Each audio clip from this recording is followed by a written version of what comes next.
Hello दोस्तों, कैसे हैं आप सब लोग। आशा करती हूँ अच्छे होंगे। हमारी आज की कहानी का नाम है मदद।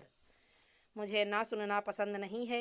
तुम एक दिन के लिए ही अपनी बहन की शादी में जाओगी। कान खोलकर सुन लो। यदि तुम मेरी इच्छा के विरुद्ध अपनी बहन प्रियंका की शादी में अपने घर रहने के लिए गई तो तुम हमेशा के लिए वहीं रहना, यहाँ मत आना। सुनीता ने अपनी बहू महिमा से कहा तो वह बोली, मम्मी जी, आप जानती हो ना, इस उम्र में ब्लड प्रेशर और शुगर की बीमारी होने के कारण मम्मी और पापा के बस की खरीदारी करना नहीं है। प्रियंका को अभी खरीदारी करने का ज़्यादा अनुभव नहीं है, इसलिए मम्मी मुझे शादी से कुछ दिन पहले बुला रही हैं ताकि मैं मम्मी की मदद कर सकूं। प्लीज़ मम्मी, मुझे कुछ दिनों के लिए मेरे घर जाने दो, नहीं तो मम्मी मेरे ना आने की सुनकर बहुत परेशान होंगी। बहू, तुम्हारी मम्मी की परेशानी दूर करने का मैंने ठेका नहीं ले रखा है। सर्दी पड़ रही है, ऐसे में मुझसे अकेले घर का काम नहीं होगा, इसलिए मैं तुझे जाने से रोक रही हूँ। जिस दिन शादी होगी उस दिन चली जाना। सुनीता ने आदेशपूर्वक कहा तो महिमा उनकी बात सुनकर दुखी हो गई थी, क्योंकि कुछ दिनों बाद ही उसकी छोटी बहन की शादी होने वाली थी और घर में उसके मम्मी पापा की मदद करने वाला उसके सिवा कोई और नहीं था। इसलिए वो अपनी सास से अपने घर जाने की इजाज़त मांग रही थी। महिमा के ससुर दिवाकर जी उस वक्त ड्राइंग रूम में बैठकर अखबार पढ़ रहे थे। महिमा का दुखी चेहरा देखकर वो सुनीता जी से बोले, यदि बहू कुछ दिन अपने मायके जाने को कह रही है तो तुम उसे भेज क्यों नहीं देती। अपनी बेटी प्रिया को तो तुम जब तुम्हारा मन करता है रहने के लिए बुला लेती हो। उसकी सास कितनी अच्छी हैं, तुम्हारे एक बार कहने से ही वो उसे यहाँ भेज देती हैं। अपने बेटे अभिषेक की शादी में तो तुमने उसे अपनी मदद के लिए 20 दिन पहले ही बुला लिया। यदि वो नहीं आती तो तुम अकेली शादी की सारी तैयारी कर लेती। बेटियों से ही तो शादी में रौनक होती है। अपने घर में शादी हो और बेटी घर में ना हो तो कितना बुरा लगता है। तुम तो अपनी बेटी को उसकी सास के बीमार होने पर भी ज़बरदस्ती जिद करके अपने पास बुला लेती हो। पिछली बार जब प्रिया की सास ने उसे बुखार होने के कारण तुम्हारे कहने पर प्रिया को भेजने के लिए मना कर दिया था, तब तुमने प्रिया से क्या कहा था? यदि वो बीमार हैं तो कुछ दिनों के लिए अपनी बेटी को अपने पास नहीं बुला सकती। तुमने अपनी सास की सेवा करने का ठेका ले रखा है क्या? तब तुम्हारे कहने पर प्रिया ने कुछ दिनों के लिए अपनी ननद को बुला लिया था। उसके बाद वो यहाँ पर काफ़ी दिन रुक कर गई थी। शुक्र करो तुम्हारी समधन तुम्हारी बहुत इज्जत करती हैं। यदि उसने भी महिमा से ऐसा ही कह दिया फिर तुम्हारी क्या इज्जत रह जाएगी। महिमा के आने से पहले भी तो तुम घर का काम खुशी खुशी करती थी। यदि कुछ दिन के लिए वो अपने घर जाकर अपने मम्मी पापा की मदद कर देगी तो तुम पर पहाड़ नहीं टूट जाएगा। जैसे तुम्हारी बेटी ने अपनी सास की सेवा करने का ठेका नहीं ले रखा, वैसे ही महिमा ने भी हमारी सेवा का ठेका नहीं ले रखा है। कुछ दिन के लिए उसे भी उसके मायके भेज दो ताकि वह खुशी खुशी अपने मम्मी पापा की मदद कर सके। पति की बात सुनकर सुनीता जी की बोलती बंद हो गई थी। वो कुछ गुस्से में बोली, तुम बहू के सामने मेरी बेइज्जती कर रहे हो। नहीं, मैं तुम्हारी बेइज्जती नहीं कर रहा, तुम्हें प्यार से समझा रहा हूँ। कहीं ऐसा ना हो कल को बहू अपने मायके जाने के लिए तुमसे पूछे बिना ही अपने मायके चली जाए। जब सास बहू पर ज़्यादा पाबंदी लगाती है तब बहू को ऐसा करने पर मजबूर होना पड़ता है, दिवाकर ने कहा। तो सुनीता जी खामोश हो गई थीं।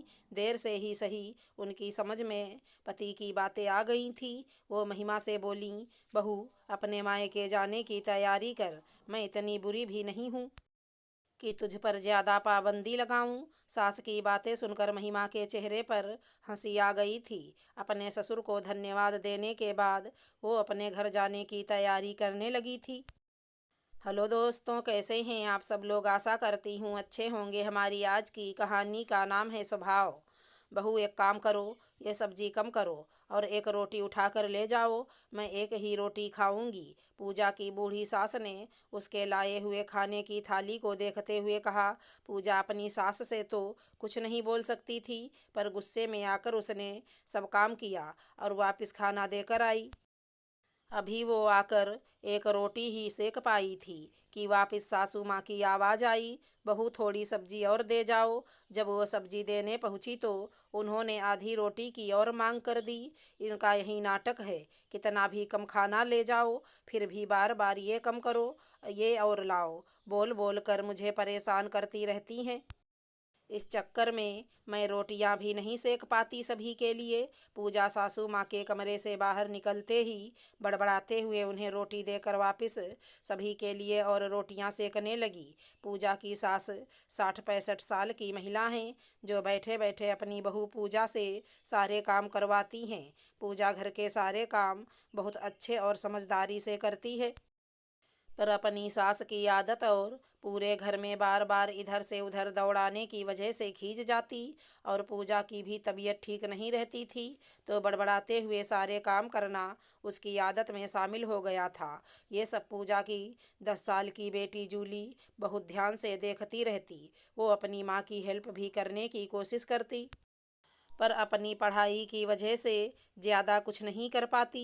ऐसे ही एक दिन पूजा ने अपनी बेटी जूली को दादी के पास खाना लेकर भेजा, तो उन्होंने अपनी आदत के अनुसार थाली से खाना कम ज़्यादा करने को कहा। तो जूली अपनी दादी से गुस्सा करते हुए बोली, क्या दादी, आप रोज़ ये नाटक क्यों करती हैं? पहले खाना कम करवाएंगी फिर और मंगवाएंगी। जूली की बात सुनकर पूजा सन्न रह गई। उसके गुस्से में उसके बोलने का ही असर था, ये कि आज उसकी बेटी अपनी दादी से इस तरह से बात कर रही थी। इसलिए पूजा बीच में ही उसे डांटते हुए बोली, जूली, ये क्या बदतमीजी है? कोई दादी से इस तरह बात करता है क्या?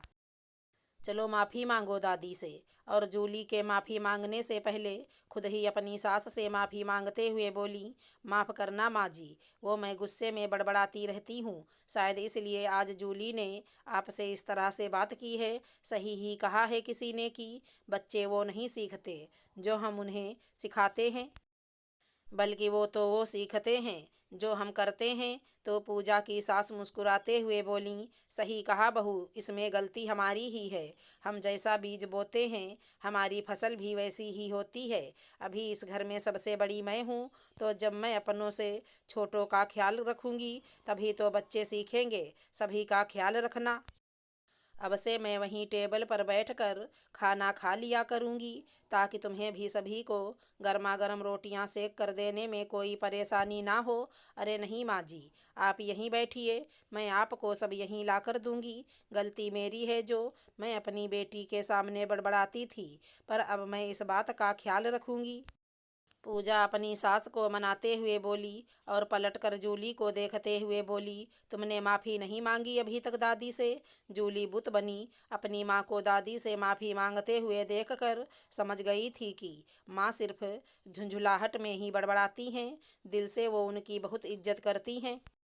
इसलिए जूली ने भी अपनी दादी से माफ़ी मांगकर कभी भी किसी से ऐसा व्यवहार ना करने का वादा भी कर दिया। दादी ने बड़े होने के नाते अब से अपनी बहू का ख्याल रखने के साथ साथ बहू को बार बार इधर से उधर दौड़ाना कम कर दिया, जिसका सीधा असर पूजा की सेहत के साथ साथ उसके स्वभाव पर भी पड़ा। अब बात बात में चिढ़ने वाली पूजा मुस्कुराने लगी थी, जिसे देख उसकी बेटी जूली भी अब सभी के साथ खुश रहना सीख रही थी और उससे कभी भी किसी काम को कहने पर वो झुंझुलाती नहीं थी, बल्कि खुश होकर अपनी बातों से भी सभी का मन खुश कर देती थी। अगर हमारी कहानी पसंद आई हो तो चैनल को लाइक शेयर सब्सक्राइब करें। राधे राधे दोस्तों।